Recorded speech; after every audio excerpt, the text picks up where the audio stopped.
Good morning, good morning. Well, it's not even morning. I don't know why I was saying good morning. I'm just used to saying good morning. It's more like good evening. Hopefully everybody's doing good. The little hissing sound is my Webasto diesel heater. Well, it's not Webasto. Webasto is a brand. It's actually a German Eberspacher, or however you say it. Probably screwed up that pronunciation. Anyways, today is Sunday. You are watching me on my new GoPro, which is a GoPro Hero 9 Black. Usually you guys are asking, hey, what are you recording on? Most of the footage you see on my channel is from my GoPro. And for most part, it's been GoPro. And so far, this is what I've been recording with. This is a GoPro Hero 7 Black. Just in this case. And then I was at Target with Melissa the other day. And I seen they had a Hero 9 Black. I know you can do a media mod with this, but I'll do it. It's just too bulky. You can do a media mod.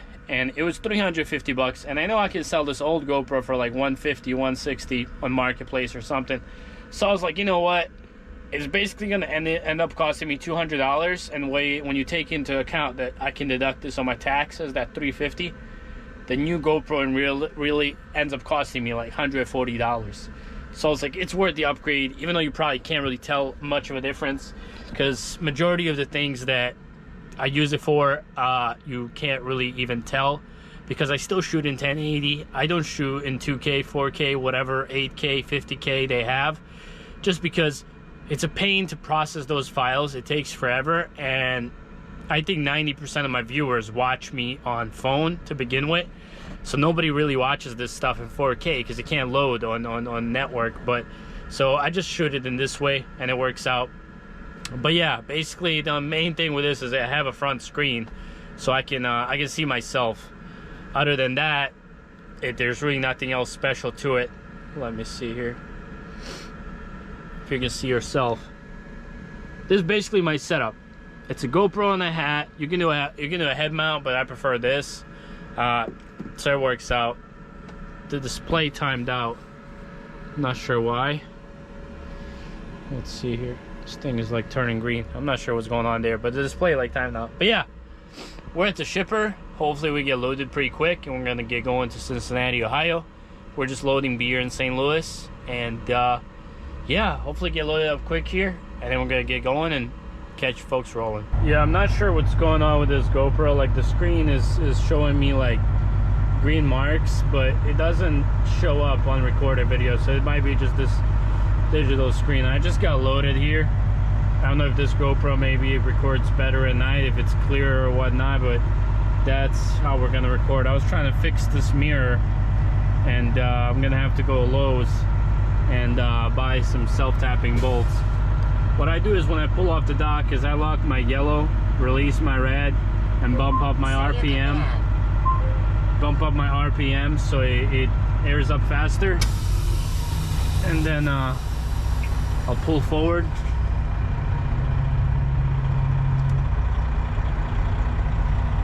And I just stay right here and slide at the dock instead of going down there and sliding.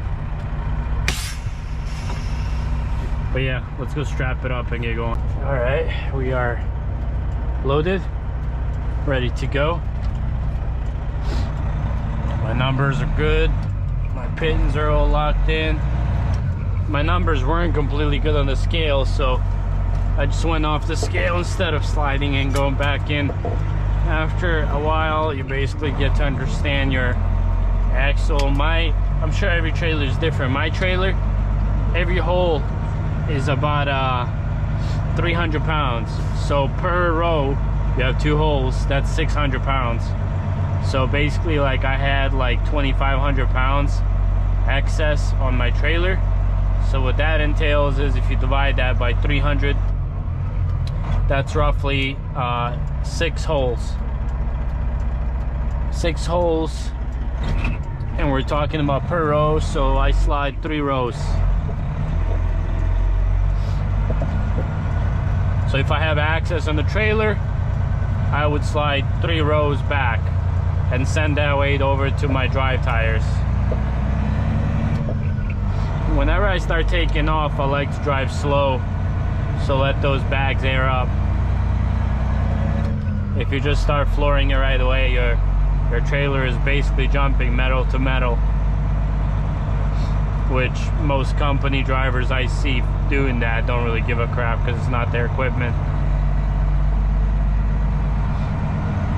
One time I seen this guy trying to slide the trailer at like a 45-degree angle, and that poor trailer was screeching all over the place.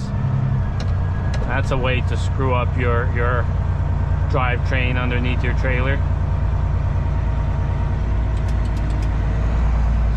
This truck seems to love the weather, the cold.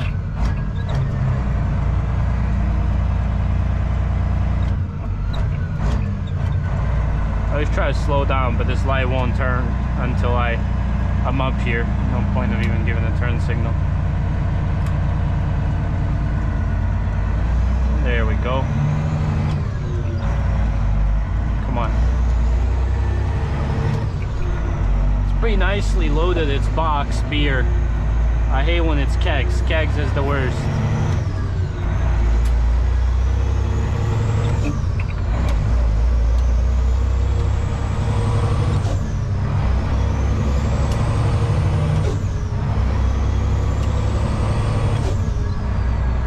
You can feel like how nicely it's loaded, because I've hauled some loads that are like 30,000 pounds, and I swear they feel like 45. And I've hauled some, you know, 44, 45, and they feel way lighter just because they're so nicely loaded. So it all depends like how they're loaded in the trailer. You know, what I mean by that is, if you're not a truck driver and never pulled a trailer, it's like when you're giving it gas, it jerks you back. It's not a smooth acceleration, if that makes sense. Come on, green light.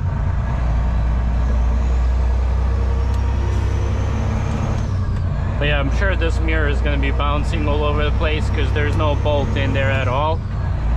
And it's all rusted up where that hole was, and it's just old, you know. So what I'm gonna do is just put a big old self-tapper through that metal and go all the way in, and I filled the hole with some of that putty, that metal putty that hardens up, whatever you even call it.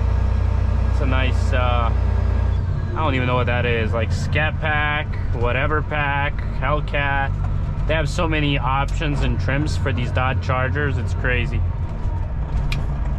Now let me know in the comment below, can you guys tell the difference that I'm recording on the new camera? Is the video or audio better? I honestly use same settings. I really don't change anything. It does have different settings.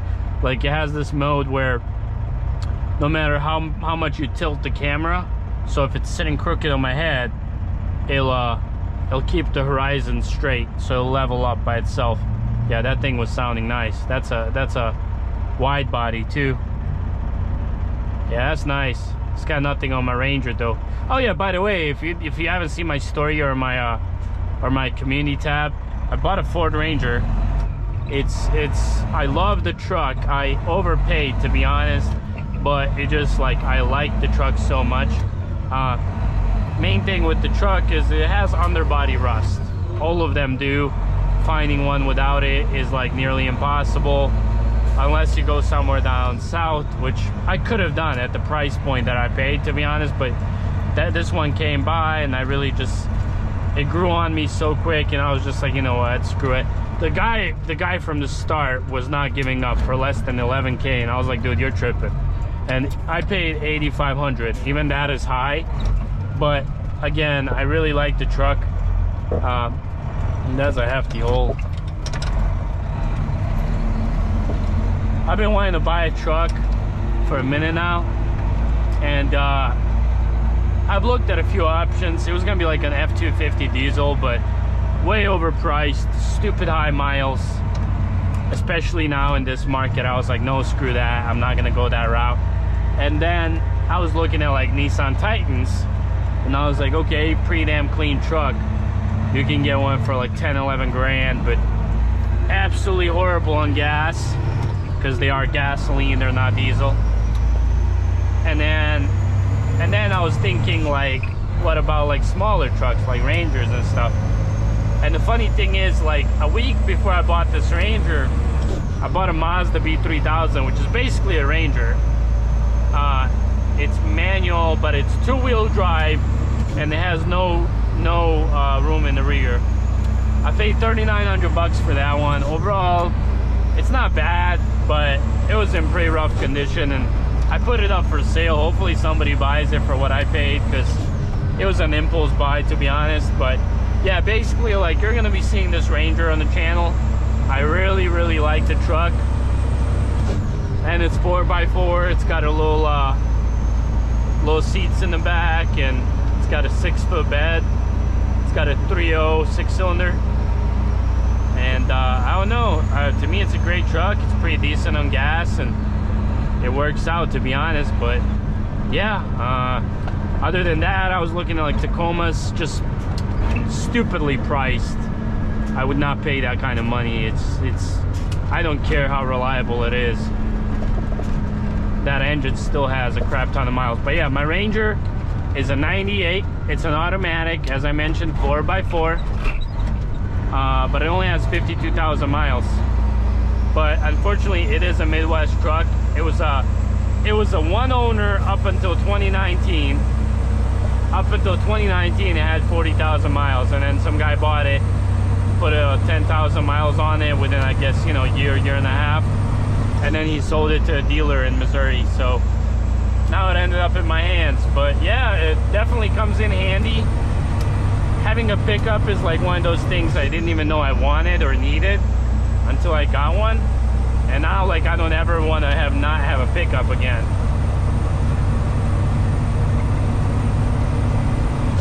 But yeah, unfortunately, like, it's rusty underneath, but I like fixing stuff, so like that's something I'm definitely gonna do in the future, like sandblast it and replace a bunch of stuff and repaint it, so it'll be all right.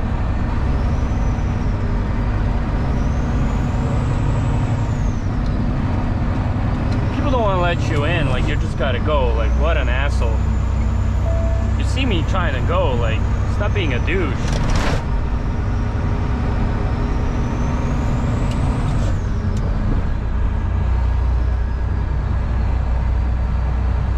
This guy with his high beams on behind me.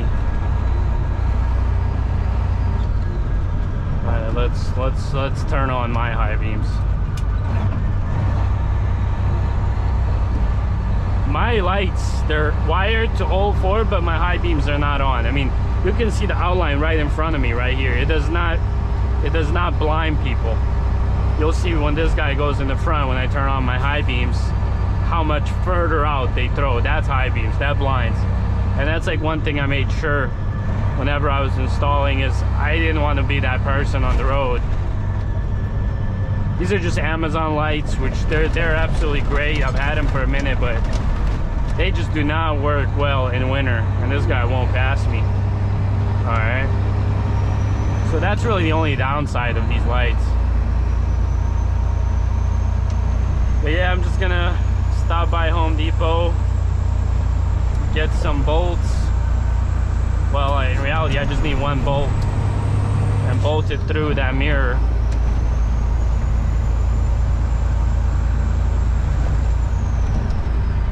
And then he switches to my right.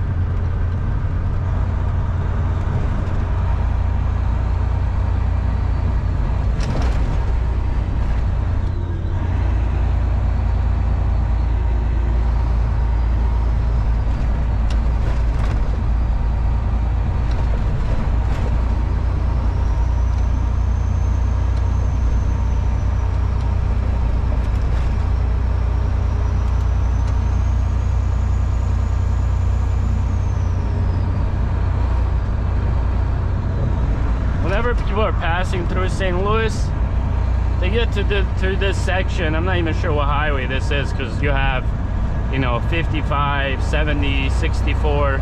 There's like 3 highways, and then 64 splits right here. 55 goes up after Troy, and 70 goes eastbound. So I'm not even sure what section, but anyways, like this section right here, speed limit is 50, and then people get a hang of 60 in Missouri, and then they're flying here. There's always a cop right here waiting, and right after this bypass, there's a cop on that ramp, on that on-ramp also. So if you are in the area, keep that in mind.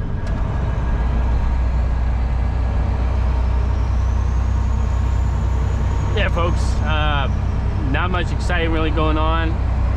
Some news: if you do want to support your boy, I'll have a merch link in the description. If you have any questions, feel free to ask. Subscribe if you haven't, it helps me out. And yeah, thank you for watching. Give that video a thumbs up if you found it entertaining, and we'll catch you on the next one. Stay safe, everyone.